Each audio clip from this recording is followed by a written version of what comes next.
Welcome in to episode 22 of the Creative Crypto podcast, where we provide immersive, essential, and evergreen strategies for the novice cryptocurrency investor. How you doing? I'm one half of your host, Broke Boi Crypto. You can find me on Twitter. I'm at Broke Boi Crypto, spelled with an I, as well as on YouTube. And I've got with me my partner in crime. It is Crypto Ewok. Once again, Ewok, again, the beard is looking on fleek. I don't know if people still say that. I haven't heard that in a long time, but how are you doing this evening? How are you feeling about the markets? I'm feeling good. I'm seeing some positive things happening, and I think we're getting close to that bottom. Let's hope so. As long as things Yeah, continue here, we'll be headed in the right direction. Might be a little slow chop, but right. at least it's not too much down, too much longer anyway. Yeah, I think time-wise, you're probably right. And yeah, we'll apologize to the people who are the regular podcast listeners for last week. We had a couple of technical difficulties and didn't get the actual audio version out on the episode 21 of the podcast. So sorry you missed that. But it's another one of the bear market podcasts. That's kind of what happened on it. We were talking about the price not really doing a lot, but there was some interesting nuance in there nonetheless. Yeah. But today, I'm really excited about the show tonight because now we at least do have some interesting things actually happening here in the midst of this bear market. No, I don't just mean like what Jerome Powell's plans are or something. We have a new cryptocurrency dropping literally with a free airdrop here in a couple of days, which we are going to get to. That's taken some communities by storm, and I'm really, really excited to talk about it. Glean what information we do have on it and how it's affecting some other entities too. But I guess first off, we'll just kind of start with how the markets have been over the last week. We've definitely seen some pumps since the last time you and I spoke, Ewok. We are up over 20K now. We were really hovering between 18 and 19 most of last week. So, man, you would think that we're at 60K again, the way people act about like just sustaining a few days over this 20K benchmark because it has proved to be such a sticking point kind of. What are you thinking? I mean, is this just obviously another bear market short-term rally? What do you think for the rest of October? And we were just talking before we went on air. I'm seeing some people on Twitter that are not necessarily dumb people. I mean, I'm talking about like long-term traders that are, I don't know how this factors into TA, but are talking about like a midterm rally here with big elections obviously coming up here in the United States in November. What do you think about all this? Because all we've been thinking, and frankly, most people I think has been the new lows could likely come here in October or November. Do you think that thesis is erased now, or No, because of a few days over 20K, or what do you think? no, I don't think it's erased. I do think we have some more downward pressure to hit. I think this is we could see things pump a little bit here in October, though. I don't think it's a full on bull market coming, but Right. there is some positive things that are happening. Like you said, we got the elections coming up, so there's always a little bit of reason to inject a little bit of money into the markets, and usually when they do print a little bit, it usually hits stocks and cryptos first. Right. It's the easiest thing to get money into for bigger companies that have some excess.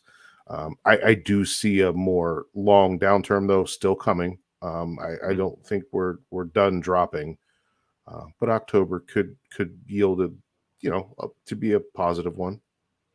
Yeah, and you could definitely see a scenario too where we do get some of this bullish short-term price action over the next 3, 4, 5 weeks or something. And then, really kind of mid, maybe late November. And, we're pushing back the timeline for what we kind of originally thought a little bit. But as you get new information, that's kind of what you do.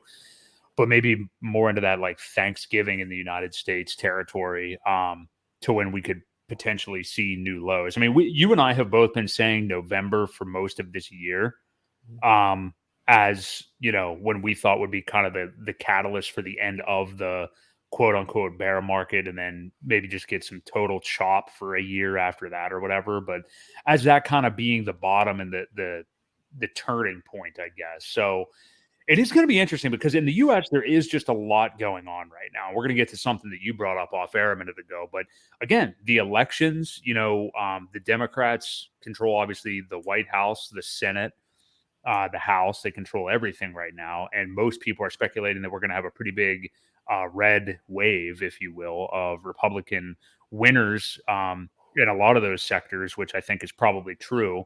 I Um, think so too. I think people are tired of what they're seeing and want a change. yeah, And they're which hoping is that'll be the way to get it. We'll see ex- what ex- happens. exactly. Yeah, I think you're right, which is just kind of the tale of American politics. I mean, you have 4 years of Trump, and then somehow Joe Biden gets elected, and then now we're kind of here swinging the opposite way. That's just the way it happens here. It's just the way it's Yeah. always going to be. But it is going to be interesting, and I wonder. I'm interested to see what kind of effect it'll have on markets. I do think kind of swinging back and forth with the dominance of either one of those parties is probably good overall. Just kind of going back and forth. I mean, I don't know whatever really gets done, or obviously you and I both think that more government is nearly always bad. But yeah, it's going to be interesting. It'll be interesting to see what happens there. I certainly don't really care that much about it. I more just to care about its effects on the market.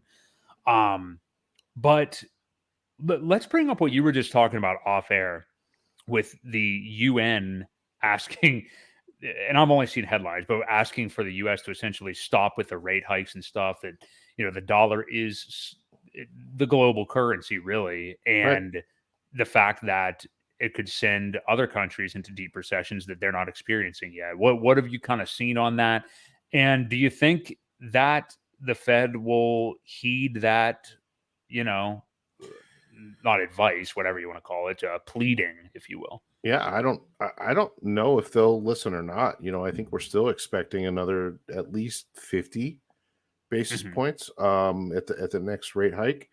Um by them not listening though, I've been thinking about this. I mean, does it almost mean that they're waging essentially a war, against the rest of the globe who is saying, "Please stop, you're crippling us." Hmm. We're not making friends by any means. So the global war machine, while it may not be actual battle with people and artillery, we're definitely using our money against a lot of weaker countries. So I don't know if they'll heed the warning or not warning, but I guess it was a Right. request to stop. Uh, we'll have to wait and see. I mean, we could get maybe they may back it down to 25 basis points and see where that leaves us. But we still what they've increased just in the past 6 or 8 months is a record, all time record for the fastest, increases that we've seen ever. So Yeah. Yeah. we'll see how it plays out. I don't know. It's And going to be an interesting one for sure. you are right that it's the fastest we've seen ever, and I think you agree we haven't really seen the overall effects of that yet. Mm-mm. I mean, we just had the last one on September the 21st, where that's 2 weeks ago. It was Yeah, literally 2 weeks ago, and I mean, Bitcoin's traded up since then. yeah. So as have some of the other markets. So, um, yeah, I don't think we've even seen the effects of that. We're obviously getting a rate hike in the next meeting of some sort, which remember everyone is only not even 4 weeks away now. This one's actually November 1st or 2nd is the next FOMC meeting. So it's right at the beginning of the month. Um, I tend to think that they're not really going to listen to what others are acting because the message has been pretty stern Yeah. since the end of August. I mean, we've whether they actually took that action or not, or just sounded stern, that they've sounded that way and followed through with the last rate hikes. And I think we will see. I think we're still going to see 75 again. I think that now I do think that that will probably be like the final major kind of clamp down, and then we're not going to get anything until like at least January, I believe. But I think they're still going to go through with it, and that may just be the recipe. I mean, let's paint a picture here. I mean, like, do we maybe have? And I hesitate to call it a rally, whatever you want to call it, but this bear market bounce up until the midterms, which are what? That's probably early November too, I imagine. I don't even know the date. Yeah, it's usually the Um, first week in November, right. first So first Tuesday. Yeah, so that'll be just a few days probably after, let me actually pull up the calendar here so I'm not just talking out of my butt, but, well, wow, look at that. November 1st is a Tuesday. Mm. Um, I really gotta look up the election date, but November 1st is a Tuesday. It'll be probably November the 2nd Wednesday that, we hear of the new rate hike. So, you could see some pump or at least not downturn price action coming out of that rate hike news I could see into whenever the elections take place. And then it's like, oh, okay, here we go. Huh, everything seems good. And then just like I kind of said earlier, mid-November to Thanksgiving, it's just like Bottom death falls out. spiral. Yeah. Yeah. Yeah. Yeah, I'm all right with it. I can see that picture as well. I think we're calling it right now. I think I that's think what's we're going to calling happen. it. I got to look up the election dates real quick. I do think I think they may ease it back though. I mean, originally I thought 75 basis points as well, but with that request, I think they're going to pull back. I think it may be 50, only because, like I said, we haven't seen the effects of this. It takes a while for it to play out across everything. That it doesn't happen overnight, and things are already, excuse me, but they're going to shit pretty quickly. We're still Mhm. going to see fuel prices go up. We're going to see, we're seeing the price of groceries constantly go up. Every time you look, something's more expensive. So it hasn't played out yet. In the world of transportation that I live daily, it's Right. getting harder and harder to get things from A to B. They just don't. The driver shortages and the cost of fuel and just everything on top of it. Andrew said November 8th is our election day. So I just looked it up. Yeah. yeah, Yeah. Yeah. No, and I agree with you 100%. So yeah, we've got the FOMC meetings the 1st and 2nd of November. So we're probably going to get we're going to get some kind of rate hike, regardless of what it is at that time, and then the election November the 8th. So yeah, I could definitely see that where we're kind of rallying. I don't know. Maybe we see. I hesitate to. I don't think this is going to happen. Maybe BTC as high as like 24K. Sometime between now and we'll say mid-November. Um, I could see it getting stopped out more on the 22 area. And we're at a level of resistance even right now. I mean, yep, we've already seen it get to about 20 and a half and kind of just halt there after it started to pump. So yep, I could definitely see this picture taking place. And then after that, as we've just illustrated deeper into November, see it come down. Um, yeah, and I do agree with you. I mean, what's so fascinating to me is you're right. Like, yeah, I mean, like you see inflation everywhere still. You still see, you can't buy like a whole third of the groceries you used to be able to get for whatever price, unless you're savvy and know what you're doing and shop around and stuff like that. You're not getting as much, obviously, for what mhm, you used to be able to get. But do you think, and I'm not discounting it, this isn't me saying like, one of these weird article propaganda from one of these news sites saying like, well, inflation's good in a way because what it, like trying to flip the narrative on its head to shut people up. But do you think the people that aren't as aware of these financial markets, um, just economics in general, what the government is doing and things like that, that just economics really, do you think that they're even super aware or caring about this? Because like I know people that don't even pay attention to any of this stuff at all and have, no good financial life to even speak of course, but are just kind of oblivious. And like I know people that just bought a house. I know people that are buying cars right now. And it's like, do you know that you are probably spending literally like triple the price on your monthly mortgage payment mhm. right now than you would have within the last year? Yeah. I mean, I think people are aware of it. They know the price of everything's going up. I don't. I think they just don't understand maybe why, and what got us here, and the massive overprinting of money to begin with. That's what caused all this.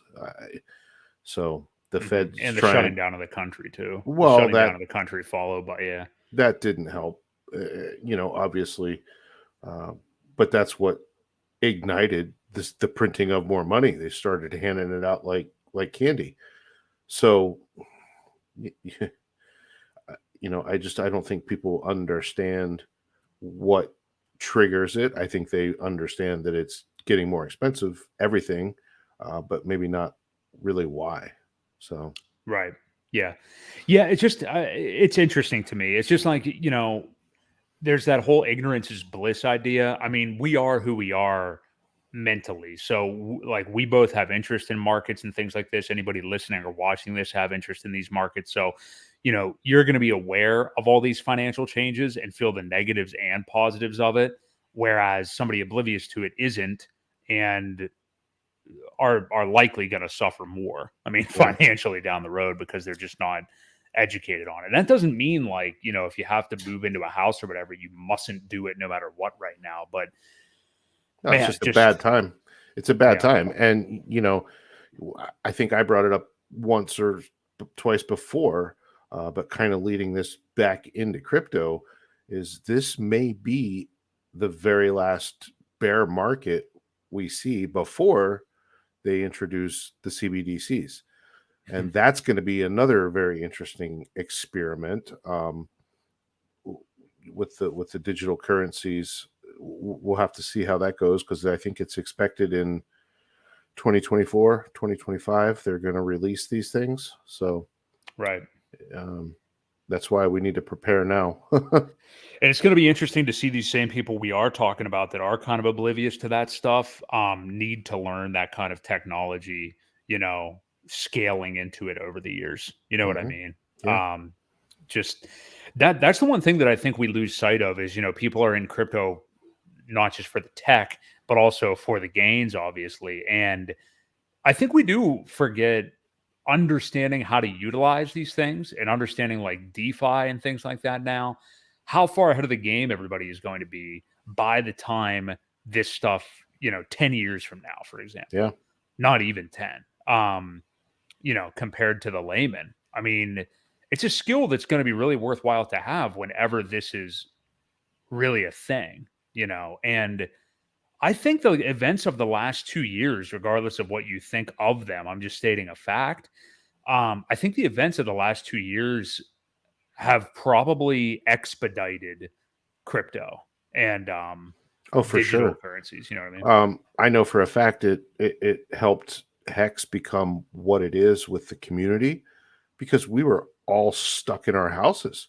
So what Hmm. did they do? Everybody started live streaming, and it became this community that had this bond that was so strong because we made friends with each other and talked, and and then the first time everybody actually met, it was pretty crazy. I Hmm. didn't get to meet in Vegas with the first one, but I did the second one. And just seeing these people that you've talked to and been in conversations online with, it's pretty neat. Just having that bond from the whole lockdown, which we we hated every minute of it, but you know, some good things came from it. Pretty cool. Yeah, yeah. It was definitely an interesting time, and I mean, we've all been over the COVID conversations, I guess, but yeah, for many people, not to make light of any bad scenarios anybody had happen, but for many people, it was a blessing and a curse, or a whatever phrase I'm trying to say, blessing in disguise. It was you found out what's really important to you, not to get too meta here, forgive the pun, but you realize like what's really important to you in life. You start maybe a new project or something like that, shift careers, dump somebody, whatever it may be, like to really get your life straightened out. So yeah, it was an Yeah. interesting time, and it's interesting where the world is going since then, and we are still massively feeling the effects of it. So um, you just brought up crypto again. Let's shift back to it. And at the top of the show, I mentioned this. Now, I know you haven't been as obsessively delved into this so far as I have, Ewok, but we'll talk about it and I'll try to school you a little bit tonight. All right, my But turn to learn. yeah, I like it. but this is so crazy because I myself, I will admit that only this past Saturday, today's Wednesday, I stumbled across my first video of this new Zen token, XEN, that is being created by Jack Levin from Google. According to him, he was the 21st Google employee, actually. Yep. Um, and it's essentially um, It's a lot like Hex. I will say that it is another DeFi protocol, with open source code, um, trustlessness.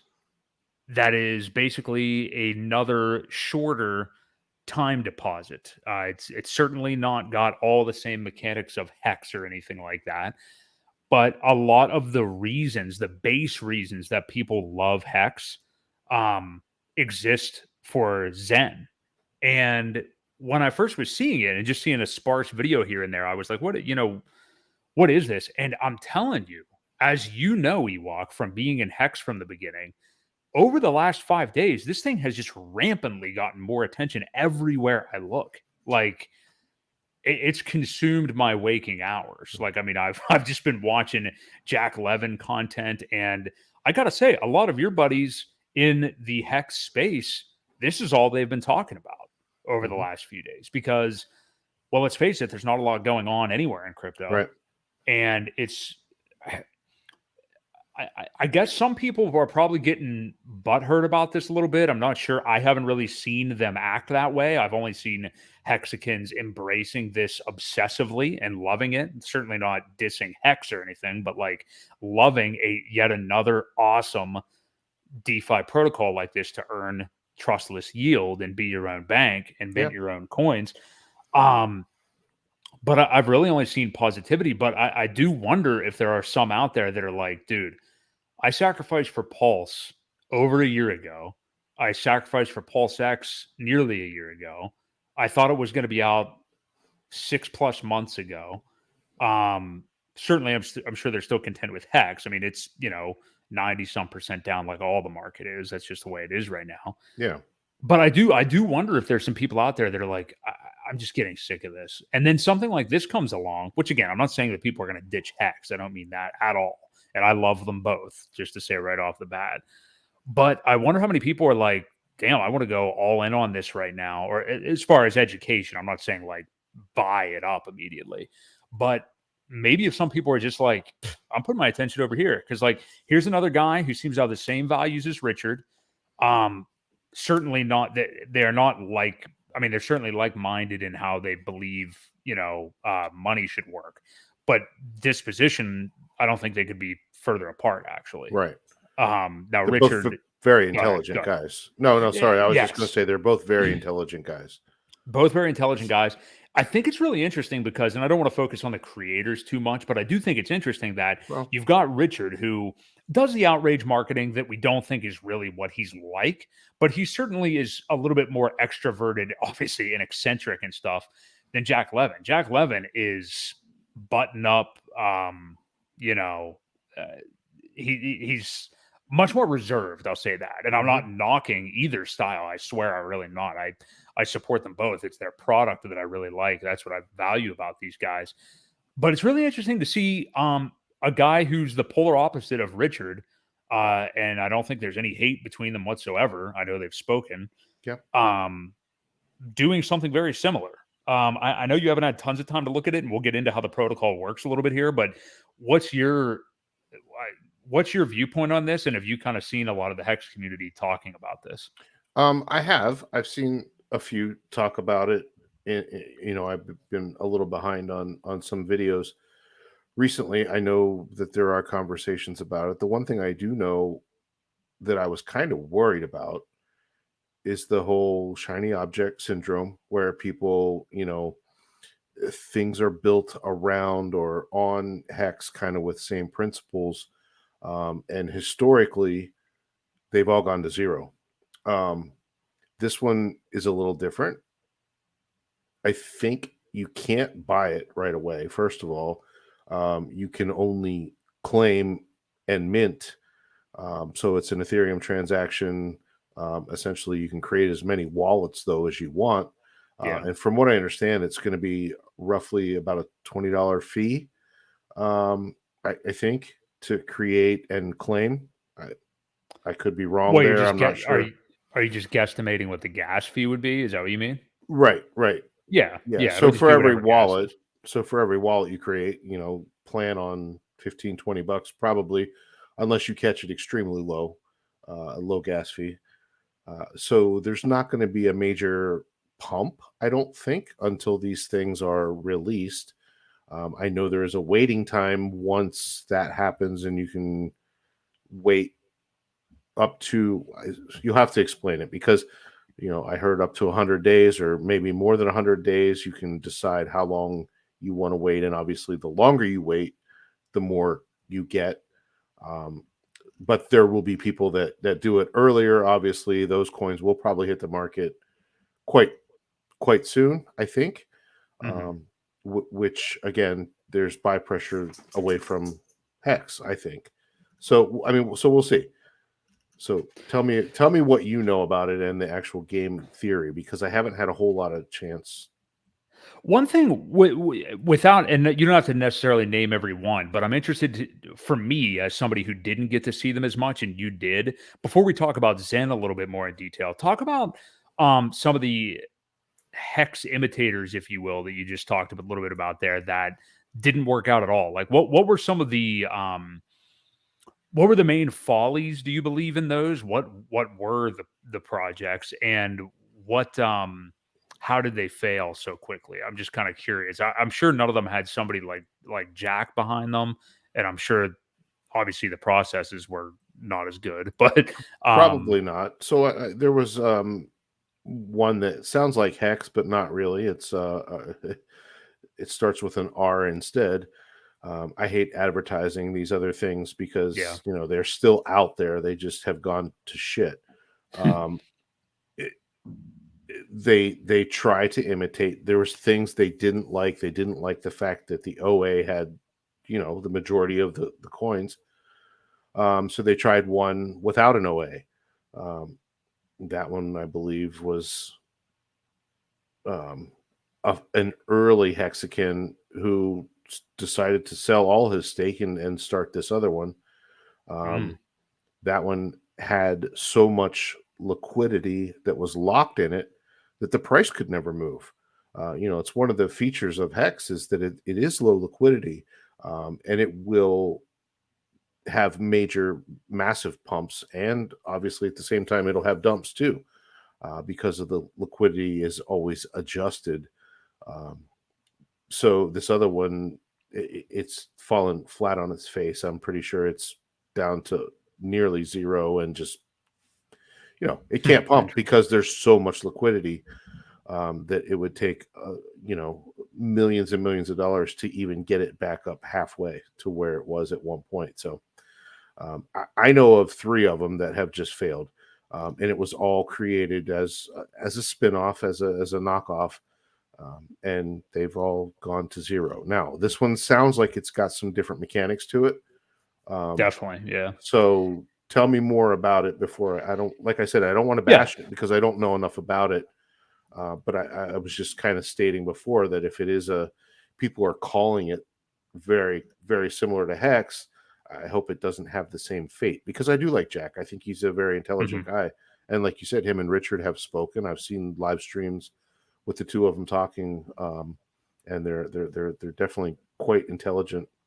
So Yeah, and I think what you just said is a lot of what anybody who maybe, and I'm not trying to just focus on the Hex community, but those are the people that already get this. You know what I mean? These are the people that have lived with this kind of a protocol for the last couple of years and actually understand it and value DeFi. If you don't know about Hex, you probably aren't going to know about Zen. I mean, just plain and simple. Like you're not right. going to, your mind isn't even open to this kind of crypto, which is like the best kind of crypto. Yeah. So I don't know what to really say for you there, but yeah, actually looking at Zen though. So yes, so the actual minting will take place this Saturday. It goes live. There's just a countdown on the site, which is at zen.network. That's just XEN.network. And at this very moment, we are 2 days, 16 hours, and 45 minutes. So it's about 1 p.m. Eastern or so on Saturday, give or take.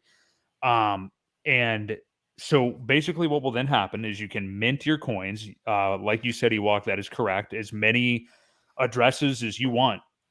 So I mean, it would be, I think, stupid ultimately. But if you like made 1,000 different ETH addresses, you could mint Zen to every single one of those. And the more that you do read, if you go to zencrypto.io, they have a full layout there. There's so much good stuff on YouTube on this too. And I would implore everybody to check it out. I myself, actually, a little self-promotion, have a video coming out tomorrow on Zen that's clocks in a little bit over a half hour long, where I'm kind of really just going over the zencrypto.io website and educating everybody on it. But to talk about it here, so yeah, Saturday around 1 o'clock is the mint time. Essentially what happens is, yes, there's going to be a gas fee, and we don't know how busy the network's going to be at the time, but that's all it costs, is just a gas fee. You're not actually buying any Zen or anything like that. You're simply minting the Zen. Now, when you first get in there and connect to the protocol on zen.network, what you're doing first is you are being given a C rank, okay, which is essentially your rank, and it's like a chronological order that you connected to the protocol versus whoever else has already connected. So now what they will do is, in the contract, the first 5,000 people that connect are going to be getting like the most Zen. Okay, so the first 5,000, I should say people, the first 5,000 addresses that connect will then be able to mint it, and you can choose, as you alluded to, Ewok, any amount of time from immediately to 100 days to actually receive your minted Zen. Okay. Okay. So, again, and you start with the delay gratification stuff right away. You can choose to wait 100 days to actually receive your Zen. And if you do that, and there's a calculator on zen.network that everybody can check out, if you do wait the 100 days, you're going to receive the maximum amount of Zen, basically. So, Okay. So it's kind of going step by step here. And I'm not necessarily giving like what my strategy would be, because there's a lot of game theory here. There's even a section on zencrypto.io called game theory, where you can like, it's a lot like Richard Hart with Hex. I mean, like, there's no right or wrong way set in stone to do certain things, but there's certain factors where it's like, well, you don't want to stake Hex for 6 months. You know what I mean? Like, there's just certain things where it's like, you obviously don't want to do that with this contract. So you can mint it and get it after 100 days. That is probably the recommended thing to do for anybody who is just interested in getting in on this and would like to get your free coins right away. That is probably what's recommended. Now, if you're not part of that first 5,000, then the mint period that you can delay out to increases up to, I don't want to speak out of turn, 550 days, I believe it is. You can then mint out that long. Now, this is where there's game theory, because what I've only been talking about so far is minting. I haven't been talking about staking, which you're also obviously going to be able to do with this. Zen staking is 20% APY immediately. Okay, so as soon as you get your coins, if you want to stake, the maximum stake is a lot shorter than Hex, is 1,000 days, which makes it just a little shy of 3 years. It's like 2.73 years. So that is the maximum stake, where you would get obviously the most Zen back, and you get that 20% APY right away.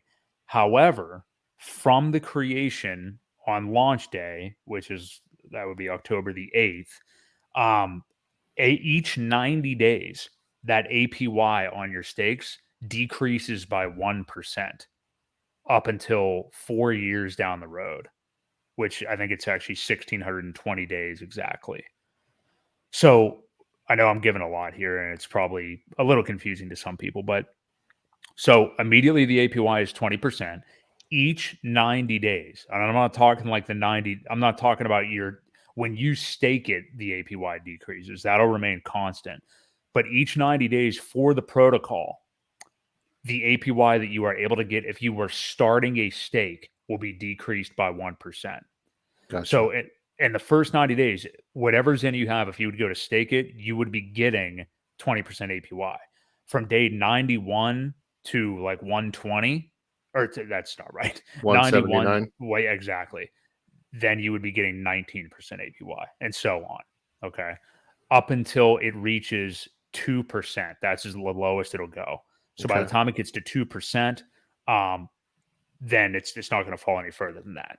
So yeah. So did you have a question, or I was? Well, yeah. So I have two questions. Mm-hmm. When you mint the coins, and you create addresses, you said you can create as many as you want. Do they have to be different seed words or just different addresses? Different addresses. Okay. So yeah, that's something I was thinking is, I mean, correct me if I'm wrong, but like within MetaMask, you can just create another account, create another account, Yeah, I create think another you can account within the create. same wallet. I think you can create over 200 at least in the same MetaMask with your same seed words. Now, I'm obviously, wondering, you wouldn't necessarily want to do that for security purposes. If right? if you want to be safe, you're better off creating multiple wallets with different seed words, and then you could do a couple in each one if you want, that many. But Mm-hmm.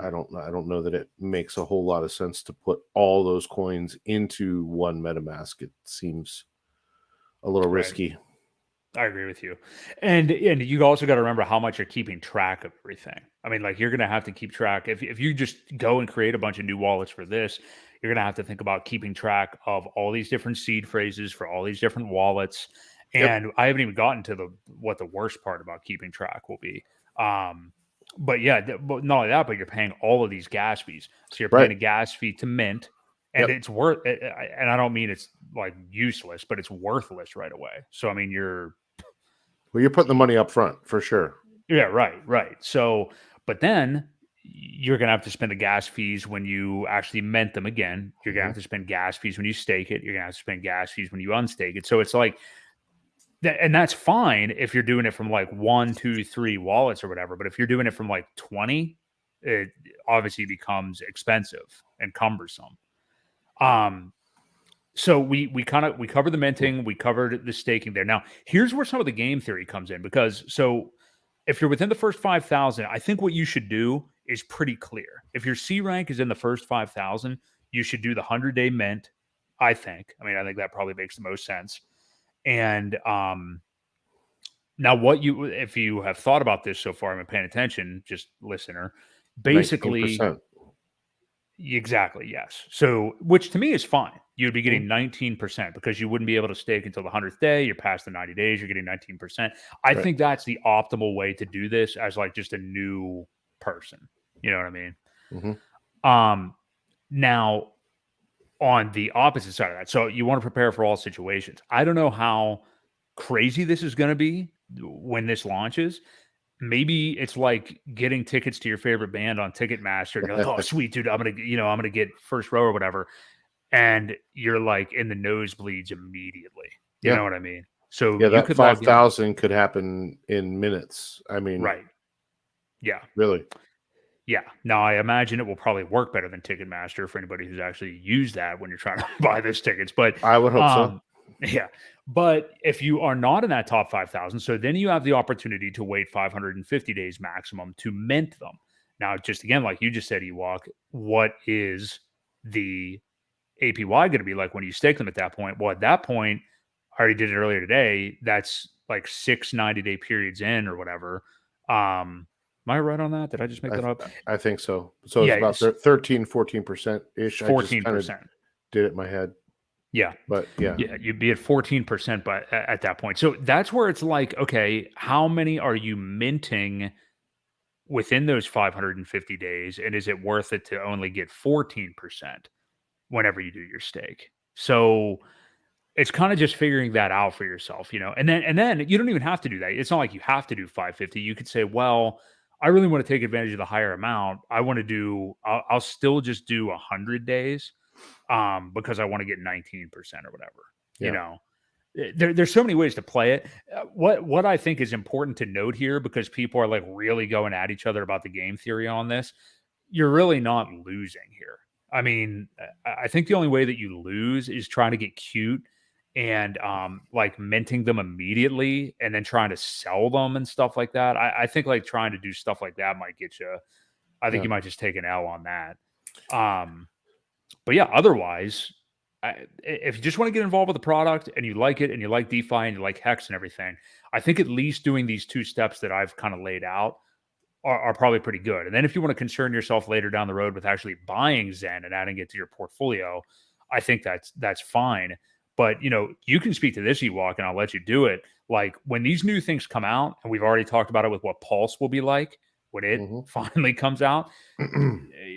That rush to buy stuff immediately, like you actually could end up losing money short term, and Oh yeah. letting the dust settle might be better. So I think we're probably going to see that with just simply going out and purchasing Zen on like Uniswap. I think it's probably to wait for some weeks or months as far as that goes. But you have experience with that you could probably speak to. Well, yeah, not to mention you could save a lot on gas as well, Mhm. because you don't know how many you're going to get. Now, the one thing we have to be aware of too is once it does hit the market, how much liquidity is it going to have? Can you buy enough of them to not push the price against you too much?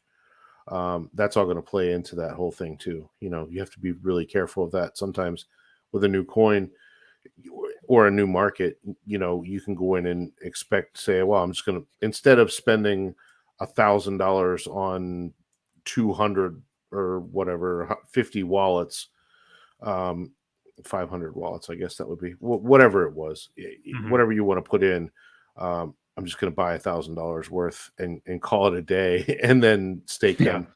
um, you have to be aware of the liquidity. Are you going to be able to get that many without pushing the price too far against yourself? Something else I was thinking when you were going over those too is that doesn't really stop you from um, laddering. Laddering is very Mhm. popular in Hex as well. If you do a couple wallets and you have one for the 500 days and 400 days and 300 days, do it that way. You can get your hands on some of them earlier, um, Mhm. at a better rate, and then maybe more of them later at a worse rate, but you get more. So Right. yeah, there's definitely interesting game theory. Like I said, I haven't sat down and studied it too much. I figured I would wait to talk to you tonight on stream and get the base of it, and then dig in a little bit more afterward. Well, here's another curveball for you. So this is why the lots of wallets thing may not be so smart, and even the laddering thing might be a little bit difficult. So I agree with you. Yeah, there is definitely chances to do ladders like that, and I think people will definitely do that. Um, but here's how the penalties work with whenever you're actually minting your coins or ending stakes. Okay. Um, so when you end one and go to claim it on the day it's due, there's obviously no penalty at all. But with Hex, there's what, a 14-day like grace period before you would start to lose some of your APY that Yes, you you have earn. 14 days to mint your coins or do the good accounting. After that, you lose about 1% a week. So after 100 weeks, which is just over or just under 2 years, it's gone. So Okay. what's the penalty for this one? So obviously the day that you claim it is nothing, but just one day and you lose 1% of the rewards. 2 days you lose 3%. 3 days you lose 8%. 4 days you lose 17%. 5 days 35. 6 days 72, and seven a whole week you lose the entire thing. So that is why it's a little bit challenging to have all of these different wallets. Yeah, Like you got to you're gonna pay need attention. not only that, but like you're at the mercy of the gas fee that day, basically. You Yeah, know what I mean? There is no, that's one of the beautiful things with the grace period with Hex is it's like, now I'm going to have to wait till the weekend. You know what I mean? yeah. To 2 mint, a.m. but on 2 a.m. on Saturday night works for me. exactly. But with this, it's like, and even one day isn't, I guess, terrible, but it's now, I don't think it's that big of a deal. I mean, I've never been late to mint coins ever anyway, but like, um, with where Zen could go, if you end up having to pay a $30 gas fee or something like that one day, it probably isn't going to matter that much in the long run. But you need to make sure you're on your toes. You don't want to lose any of the Zen that you've earned. Otherwise, like, you just wasted all of that time. Right. So I think this is an interesting curveball too, to keep people from also doing, some of that other dumb stuff. But in addition to that, another interesting thing that's different from Hex, and and I know you do too, like the fact that with Hex stakes, um, that you only have the option to emergency end stake. Like, it's just not, you don't want to emergency end stake. I mean, like, there's purposely penalties in place so you fulfill the promise that you did with your time deposit. With Zen, there is no penalty for early unstaking other than, well, there's never a penalty, technically, I should say. You're never losing your principal like you would with Hex, which I'm not calling that like a problem. It's just part of the contract. Right. Sure. But with Zen, you would just lose your APY. That's it. You're not going to lose any of your principal or anything like that. So that's another interesting thing too. So there's definitely differences of it, both, whatever, you could look at them positive or negative. What I love about these products, and I hope more get created, is that it's like Jack has said, like Richard has said, it's you and the contract. Yeah. There is no like intervention or anything like that, or, the central exchange shutting you down or the bank shutting you down. It's like, it's you in the contract, but it's also you and you. It's you and yourself. Yeah. Exactly. Right. You have to honor it with yourself. You make an agreement with yourself to not do something that's going to cost you money. And it teaches, the one thing that we've been very strong on, and that's delayed gratification. Here's your example. You're a great example. Some of the videos that you're putting out as to how do you save money and live below your means, so that you can have money set aside and put them in now in the bear market, so that in a couple years, it's going to be life-changing money. Right. It just kind of goes back to the core of what the BBC is all about, right? Right. And that's Right. delayed gratification. Yeah, it is. Yeah, and it's like, say what you will about Dave Ramsey, and I know that I personally haven't always been his biggest fan or anything, and I think you've got to say that he is definitely a net good for finance and understanding it for the average American, and that's also mainly because they're mostly so inept at understanding it. But he used to say a phrase that I really liked, and that was, live like no one else now so you can live like no one else later. Right. And I just thought it was so perfectly said, because it's like you just said about me or anybody who does minimalism, or even, it doesn't even have to be like extreme minimalism. It could just be somebody who's like, being conservative with their money for a couple of years. Sure. And I didn't mean it like that you want to live that way forever. I know. The weird thing though about Dave Ramsey is he's good for people that have lots of bad debt, I guess. Yeah. He does teach how to get out of debt. Now, the wealthier you become, you want to use your debt as good debt. And there are ways around doing that as well. So, it's Dave Ramsey until you get to a certain point, and then you kind of have to pivot to Robert Kiyosaki, to more of a Kiyosaki type guy, yeah, who's going to teach you how to use debt as a good thing, using your properties that you've purchased or whatever it is, leveraging that money and taking loans out against them to buy more asset yielding or yield assets.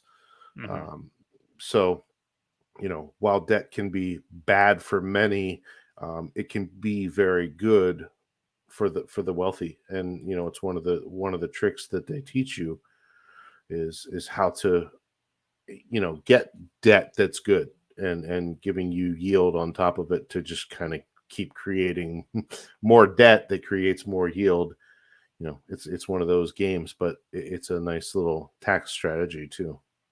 Yeah, I find the financial journey is really interesting, isn't it? Because like I remember, you probably remember even when I was in this mindset, but like just I've always been like somewhat minimalistic in nature, but like for me, it used to be like, oh no, they just and not I'm this is a lot of people. I think a lot of people probably in our demographic ish that understand money for a long time were like, oh, index funds. You know, you got to go with the index funds, and I do think in classical finance, like it's one of the better things to do. You know, instead of having a mutual fund with somebody managing it that's stealing like a 2% Yeah. expense ratio from you. Um, but I mean, you know, once you start to understand if you're skilled enough to be involved in real estate or buying land and things like that, and have kind of honed those skills or understand crypto, to me, there's just, you know, those are the routes that you have to take ultimately.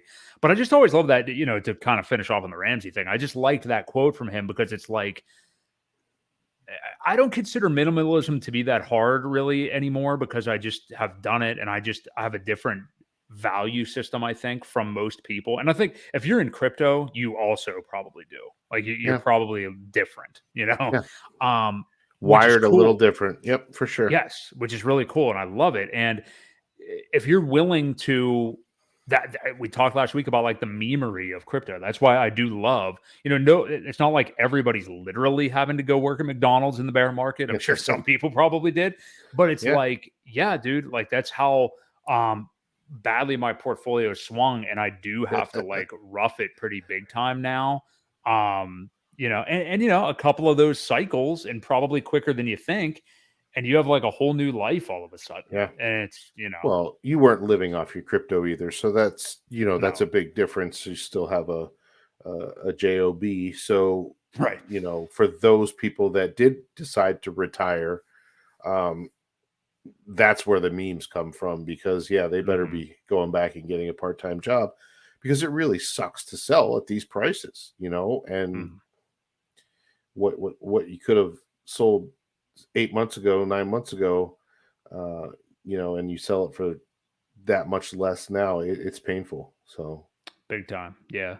Yeah, but hey, that's why I am so happy that again we do have another product like Zen coming out. We already, of course, had Hex. I I think that now, over the before you go go any ahead. further, you did Yeah. mention it's going to be on a couple chains. So how are they going Oh to yeah. do that with?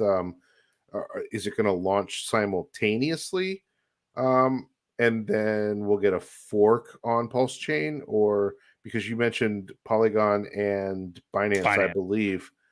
Um, are they going to launch those simultaneous, and then we'll get a copy on Pulse, or how's that going to work? Do you know? That's a good question. I'll be honest. I don't remember the answer to that one because I guess just because I've been so focused on them, obviously just going to mint on Ethereum. I'm not sure when. I guess yeah. I'm pretty sure you would be able to go ahead and mint on Polygon and or Binance Smart Chain at the same time. Um, I don't know what the price of those will eventually be, obviously, or anything like that, or what the Yeah. differences will be. But good question about Pulse Chain. Yeah, So I you mean, I guess will. you would get a copy, of Well, you'll course. definitely get a copy. The reason I ask is because we were talking about gas fees, and Polygon and Binance Chain obviously are very cheap to Hmm. transact on, um, but you won't get a copy on Pulse Chain. So Right. there's you got to weigh it with each other. Do you want to save money now? Um, and do it on one of those chains, or do you want to do it on Ethereum and then get a copy when Pulse Chain forks off? So Right. interesting. Yeah, yeah, it's definitely interesting, and I do hope over the next few years that we do get more people. I'm sure. Well, we're not going to get a lot of people that are just like Richard Hart, but more people like Richard Hart, more people like Jack Levin that are doing these type of products that do realize that like this is the closest thing to what crypto really was meant to be. You Mhm. know, there's no KYC, no exchange or anything like that. I love these protocols, and I don't know what Zen will do.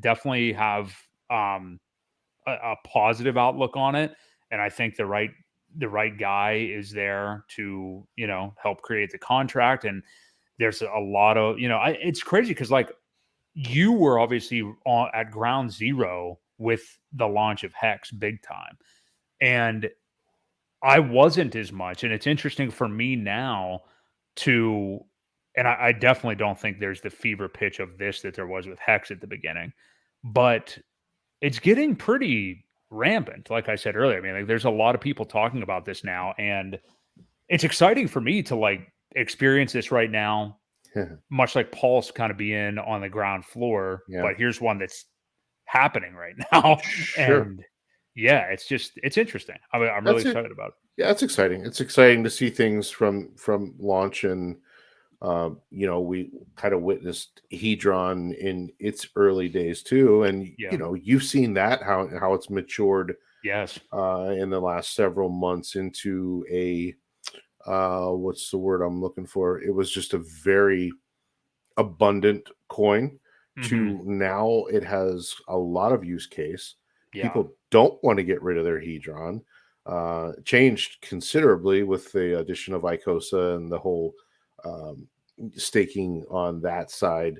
Uh, People are doing some really cool things. And then you've got the Maximus guys who created Mm. the Poly token. I don't know if you've heard of that. Yeah, I've been Um, overtaken by Zen, but yeah, I have been like kind of hearing, yeah, okay, some well, things of it. Yeah. they deserve to be brought up too because they're all Yeah. doing great work. Those guys at the Maximus group is they're creating some fantastic things as well. And now that all centers around Hex, and it's um, essentially locking the Hex up for a very long time. But now the Poly contract is going to lock up the Hedron, and then use it in the buyback portion of the the tokenized HSIs. Mm. So for Hedron, you're going to put Hedron into the Poly, and I think you will own then a portion. It'll be a much larger subset of Hedron that they can bid on some of these auctioned HSI stakes, um, and it'll afford you the ability to get into another pooled event of people owning portions of more T shares. So could be could Nice. be could be nice. It could be a really cool thing. Yeah, I am super impressed with all that stuff that's being built onto Hex. I mean, and you are right. Like with Hedron's really been the winner, I think, of this bear market. I mean, like so far, um, what's done better than Hedron? You know what I mean? Like Yeah. not only in the way that that it has changed and people have seen what kind of crazy stuff it can do to enhance your hex stakes Mhm. and stuff like that, but just in its price performance. I mean, like, Oh man, yeah. it's just been phenomenal. And that definitely shouldn't stop people from buying it right now. I think dollar cost averaging into it is good right now. Now it's pumped hardcore over the last couple of days, but I don't know that it goes much further down when the rest of the market does. Yeah. I I not don't only I don't know. because well, not only because it's part of Hex, but also the Hex ecosystem, but like also because it's just pumping so hard. I don't know. I just think it's on a different kind of wavelength right now. Yeah, But I do too. And it make yeah, it, it just it sometimes I sit back and I think about all these brilliant minds that we have in the Hex community and around it. Um, and they're still calling it a scam. yeah, I'm like, do you realize how many smart individuals there are here? Like people that write code and people that do all these things. Do you not think that they haven't examined?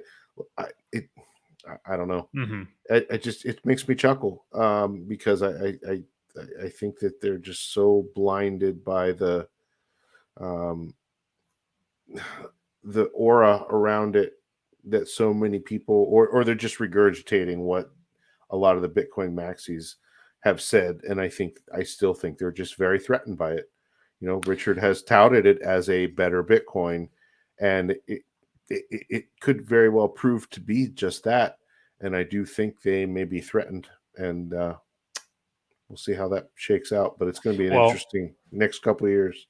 yeah. I was gonna say I think you'll be chuckling a whole lot harder down the road whenever your bags are pumped even more because it's one of those things where like that's when you want to be buying something and Yeah, not anything. Not you don't want to be buying anything when everybody's calling it a scam. But like right. right now, that's when you want to be, think about the people that I know I'm just using Bitcoin right here, but think about the people that were psycho enough to buy it even as recently as 2017. You know, that's not even really that psycho. I mean, No. yeah. I mean, that's when you want to be, and Richard has said that himself, like that's when you really want to be getting into something like that. So hedge your bets. I mean, like I know everybody's different and that's fine. That we talk about that on this show a lot is like know your mental makeup and what's going to make you squirm at night if you're over invested in any one thing or whatever it may be. There's so many ways to succeed in crypto. That's something I've really learned since being in it is like, you can get down when times are tough like now, but when you see like a Hedron come along or now with Zen, and I don't know what these things are going to ultimately end up being, but Pulse, all of these things where you realize like if one of them with the amount of capital you put into it 10,000x, what that could do. And especially when you have your bets hedged amongst a few other projects too. It's not like Yeah. all of them are going to fail. I Right. mean, very few of them probably will. And a couple of them might absolutely be freaking rock stars, Yeah. I was going to say, what happens if a couple of them do that? I mean, can Right. you imagine? We're Mhm. we're in the best we're in the best seats that we could possibly be. I think, moving forward, it's going to be one hell of a ride next I couple of years. totally agree. Totally agree. I think that's a great place to end it. This has been a great episode. I'm glad. Honestly, I'm really pumped that there is something like Zen to kind of bring a little bit of zest, I guess, into this Zesty. bear market. Yeah, I've been sick of talking about prices. I love Yeah. talking to you, but I'm sick of talking about prices. I'm sick of Yeah. talking about the Well, there's same nothing to talk stupid. about, man. They There's keep not. chopping around. They're until it goes down to that 11K, or 11, 12, 10, whatever it's going to be. Three. Yeah, no, it's not going to 3. If it goes to 3, well, Look out. yeah, Something's wrong. look out, Loretta. Yeah. So, But yeah, I'm hoping I think we're gonna have more and more interesting stuff. And I don't want to get way too into this because I know I was about to wrap up, but like you were just talking about Hex and Pulse a little bit. I was talking earlier, like I've heard some Hex people say, and I only listened to a few, but like that they've heard spaces and stuff like that where people have been a little uh, I don't know what word to use, but like it's getting to some people that Pulse is still not out. And I think yeah. it's starting to get to um I don't even know how to say this. Like uh, people who are irresponsible and sacrifice too much, like that's just their own fault. Oh, yeah. But I think there's people now where it's like, dude, like yeah, I don't need this to happen right now, but it's like how is this still going on? And I do think for some people that are aware of Zen, they're a little bit like I don't know what word to use, but just like so this shit just comes out of nowhere and is like launching. Why are we still doing this? I'm not saying Well, any of it's valid. I'm just stating it. it's not. Um, it's not super hard to write a contract for a coin that Yeah, has some parameters built into it. You're talking a whole ecosystem. right. Pulse Chain is going to have amazing features. They're basically doing what ETH 2.0 ultimately wants to do. Right. Yes, they're doing proof of stake now, but they don't have the validator system like we're going to have. They don't have the system where you can actually delegate your money or your coins without giving up control. You still, if you want to make money with the staking in ETH 2.0, you still got to give it to somebody else, and then hope to hell they give it back. Yep. So, the features that we're going to have with Pulse Chain, it's going to be worth the wait. And I get it. I mean, I know there were people that were way overextended. I could tell even then, when in March or May, whenever it was that, I think it was May when he said we were going to launch originally and Hmm. didn't. There were people that were they were livid then. I can imagine what they're like now. I wouldn't want to be around any of them, but that just means that they invested way too much money. Right. Um, so it's a patience game. Again, delayed gratification. I sunk a boatload of cash in it too, but what am I going to do? It doesn't matter. You can't Well, get upset about it, and who are you going to cry to? It doesn't. Again, you know, no one cares. outside of this Yeah. ecosystem that we have here. You know, I don't know if you saw Richard did a video that was released today on somebody else's channel. I forget Yeah, I haven't who seen it it yet, but was. I think I yeah, a somewhat prominent podcast, I believe. I forget what Yeah, it was. well, I looked and he had like 30,000 followers or subscribers Hmm. on More YouTube. prominent than So, us, anyway. well, yeah, you know, us, we have like two. So, Yeah, um, for now. but yeah, so I'm sure it's more of the same. I haven't listened to it yet, so I don't know what he said. If he gave any kind of time frame, I doubt it, or we would have heard more on Twitter about it. Right. But I just keep hearing we're close, and I'm sure we are. I'm sure we're getting close. But you know, Dev Kyle on that stream with Hexo brought up a really good point that you know we've mentioned before. He correlated it to launching a rocket ship to Neptune. That once it left the launch pad, you couldn't change anything. It was on its way, so you had to figure out all these little possibilities and things that could go wrong before they actually did, so that it was smooth sailing and made it to its destination. So, I Yeah. mean, that was a good stream. For those of you who Yeah, want some definitely. stuff to watch, that was a really good stream. Crypto Coffee and Hexo and Expensive Taste are going to be, or Explosive Artist, I'm sorry, are going to be doing a stream Saturday with Richard Hart as well. Ah, I saw that. Yeah. I'm not sure what time. It'll probably be in the afternoon. He usually does his stuff in the afternoon, um, but it's on Hexo's channel, Hexologist. So give that a watch, and hopefully they can pry some information out of him. Maybe see. Sure they'll try. I'm I'm sure they'll sure they'll definitely try. try. Yeah, yeah, it's going to be interesting to see. I mean, yeah, we're still waiting, but that's why it is so important to be doing other things right now, figuring out what you can do to drum up dry powder, and you just have to take massive ownership of like anything that you've done, you know. Mm. And even if I'm not talking to the unreasonable people. Like if you sacrifice too much and you're actually like in some kind of financial constraints because of it, then you know, bad decision, move on. But bad decision for now anyway. But Well, you know, figure it out. otherwise, Figure it out. It'll make you right. stronger. Yeah, exactly. Yeah. Figure it out. Focus. You need to be focusing on something else. Mhm. You need to get through it. So you need to work, you need to do something productive. And, you know, I'm a huge fan of the book, The Subtle Art of Not Giving a Fuck by Mark Manson. And there's a lot of, I think I talked to you about it last week, but there's Yeah. some good themes in there. And like one of them is that, you know, what helps make us happy, most people, is having good problems to take care of, or basically um you know, good work to do to feel accomplished at the end of the Yeah. day. He says it way better than I ever could, but um that's what you need to be doing, you know. I mean, like you know, you can feel good even when you're just doing your day job. Like being productive does feel good, not spinning your wheels for no reason, but you know, being productive does help. So don't Yeah. just sit For on your sure. hands during this time. I mean, this is like when you have to be moving right now, you know. So Yep. yeah, that's the end of my spiel. Anything else you want to add, Ewok, before we head Well, out of yeah. here? I want to give a shout out to my boy Andrew, who's been in the chat the whole time here, following along. Sweet. So he's one of the good friends of mine who was in Florida. We were pretty worried about when that hurricane was Yeah. headed through there. He fared well. It looks like he's got internet and electricity. So And he's watching our stream. So and shout he's out watching our Andrew. stream. Andrew, get your friends together, get some popcorn, and you know, Well, you guys can all sit around the tube each week and watch us. there you go. Yeah, but yeah, it's going to be an interesting next few weeks.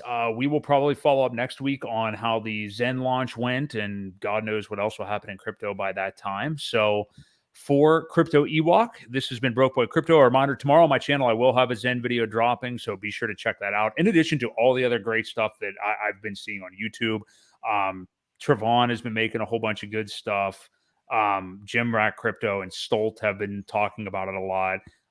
Maxim broadcast, I love that guy. He has been doing he's been talking about Zen. There's a lot of really cool stuff out there, so a lot of hex people. So Yeah. check it out. I will drop mine tomorrow evening. But otherwise, this has been the Creative Crypto Podcast, and we will catch y'all next week. Take it easy.